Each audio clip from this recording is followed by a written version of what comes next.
Hello everyone, আসসালামু আলাইকুম। সবাই কেমন আছেন? আশা করি সবাই খুব ভালো আছেন। আমিও ভালো আছি। দেখেন আপনাদের ভাইয়া মাছ নিয়ে এসছে, জাপানি মাছ হচ্ছে কাটিয়া নিয়ে এসছে। তো এখন আমি ওগুলোকে আজড়াছি। এখানে 2টা মাছ আছে। তো ছোট ছোট পিস করা লাগবে। যেগুলো দেখেন পেটি, এগুলো গাদা হবে, চাকা হবে এগুলা। এগুলাকে এখন ছোট ছোট পিস করবো। কতগুলো ডিম মাছের দেখেন। তো এই মাছগুলাকে আমি এখন ছোট ছোট পিস পিস করে কাটবো। তো আপনারা অবশ্যই আমার ভিডিওতে শেষ পর্যন্ত দেখবেন।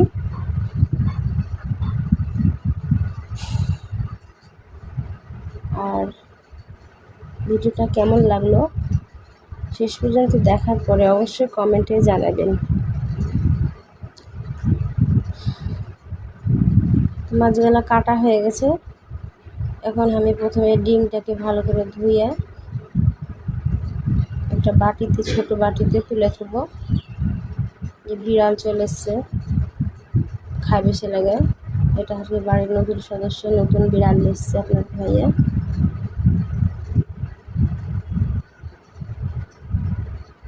তো ওকেও কিছু খাইতে দিও, একটু অসুস্থ, হালকা ঠান্ডা লেগে গেছে। খাচ্ছে সুন্দর। এর ফাঁকে আমি মাছগুলাকে আমি এখন সুন্দর করে ধুয়ে পানি ঝরিয়ে ফ্রিজে রেখে দেবো। কিছু রান্না করব। তো মাংস তো 2বার ধুলে হয়ে যায়, কিন্তু মাছের ইয়াটা একটু বেশি ধুতে হয়। মাছের বেশি ময়লা থাকে, মাছের রক্ত থাকে, সে লাগে। যে মাথার ভিতরে হাত ধরে না ধুলে আবার তেতা লাগে, ময়লা থাকে।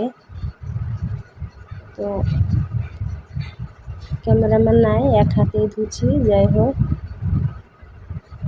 তো মাছগুলোকে 2-3বার ধুইয়া পানি ঝরিয়ে নেব। এখন তলে নিচে আঁশ টাশ পড়েছে, এখন ঝাড়া দিব। এটা আবার ধুয়ে নেব।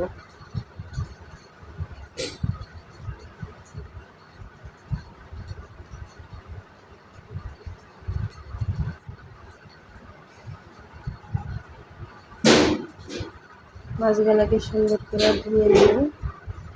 দেখতে পাচ্ছেন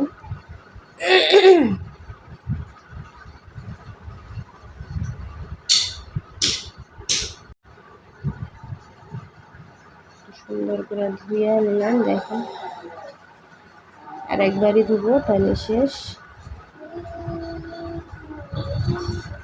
মাছ যত ধুবে তত পরিষ্কার হয় মাছ। প্রায় পরিষ্কার হয়ে গেছে।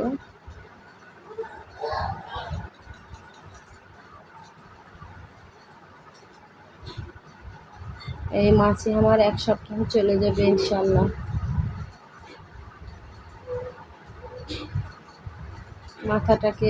মাথা হচ্ছে 2টা 4টা করেছি, অর্ধেক করে করে। এগুলো ওরাই কাটে দিয়েছে।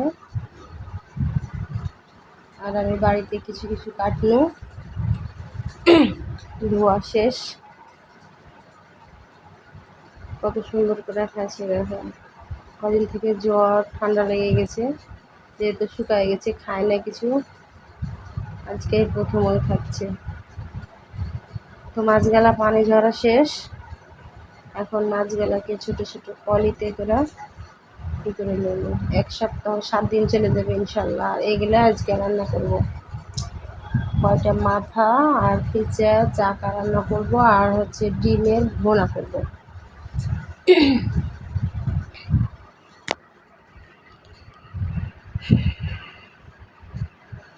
কত সুন্দর করে মজা করে খাচ্ছে বিড়ালটা, দেখেন। মেহেদি দিয়ে সুন্দর লাগছে দেখতে। তো এখন চলে এলো ফ্রিজে মোটামুটি মাছ নাই, কিন্তু মাংস টাংস এটা ওটা সব কিছুই আছে। মাছ ছিল না। এখন 7 দিনের সমান হয়ে গেল, 7 দিন আর টেনশন করা লাগবে না। রেখে দিলাম। এখন যেগুলা অবশিষ্ট থাকলে এগুলো আজকে রান্না করব বড়ি দিয়ে, আর ঢেঁড়সের ভাজি করব। ঢেঁড়সটাকে সুন্দর করে 2 বার ধুয়ে নিব। ঢেঁড়স ধুয়ে না কুটলে আবার ঝামেলা, সে লাগে ধুয়ে নিল। আর একবার ধুবো।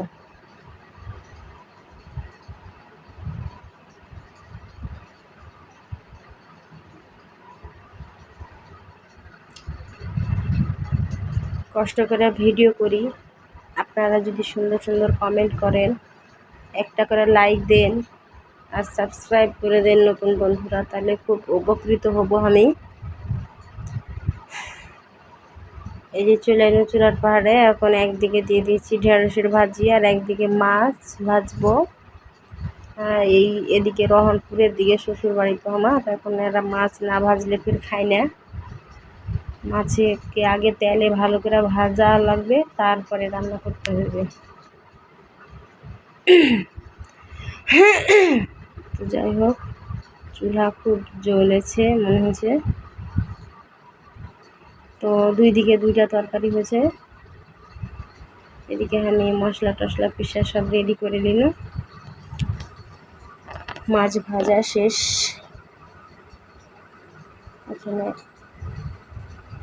হচ্ছে ঢেঁড়স ভাজি হচ্ছে আস্তে আস্তে, আর এদিকে মাছ ভাজা হয়ে গেল। এখন বড়ি কয়টা ভাজে নেব, 6টা বড়ি। আর মার হাতের বড়ি খুব স্বাদ, মায়ের হাতের সব জিনিসই স্বাদ, কিন্তু বড়িটা মনে হচ্ছে অন্যরকম স্বাদ লাগে, ভালো লাগে। তো মশলাটাকে ভালো করে কষিয়ে নেব। এখন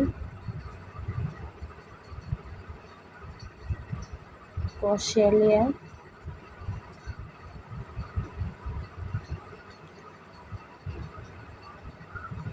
একটু সামান্য পানি দিয়ে দিব, যাতে তেল বের হয়।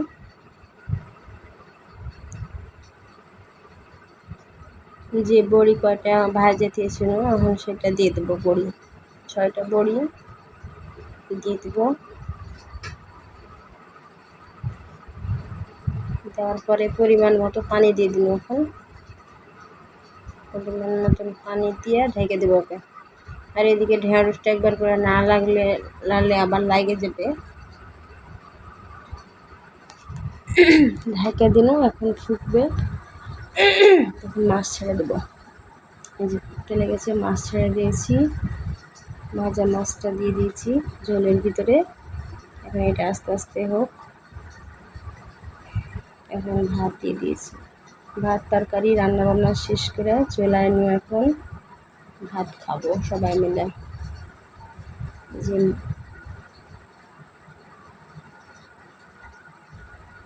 ডিম ভুনা করেছি, ঢেঁড়সের ভাজি, আর হচ্ছে এখানে আমের ভর্তা। আর শ্বশুর আমের ভর্তা ভালোবাসে, সেটাকে কালকেও করেছি, আজকেও করবো। আর এখানে হচ্ছে মাছ।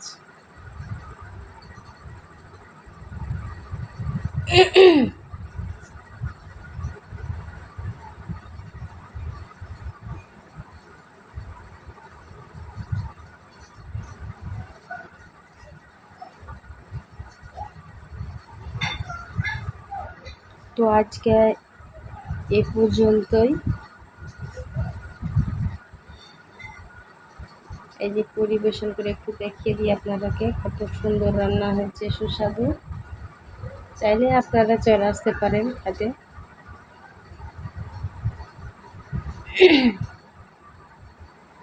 তো আজকে এ পর্যন্তই, আবার দেখা হবে পরের ভিডিওতে। তো সবাই ভালো থাকবেন, সুস্থ থাকবেন, সবারই জন্য অনেক অনেক দোয়া আর শুভকামনা রইল। আমার লাগেও সবাই দোয়া করবেন, আর সাবস্ক্রাইব করতে ভুলবেন না কিন্তু বন্ধুরা। আল্লাহ হাফেজ।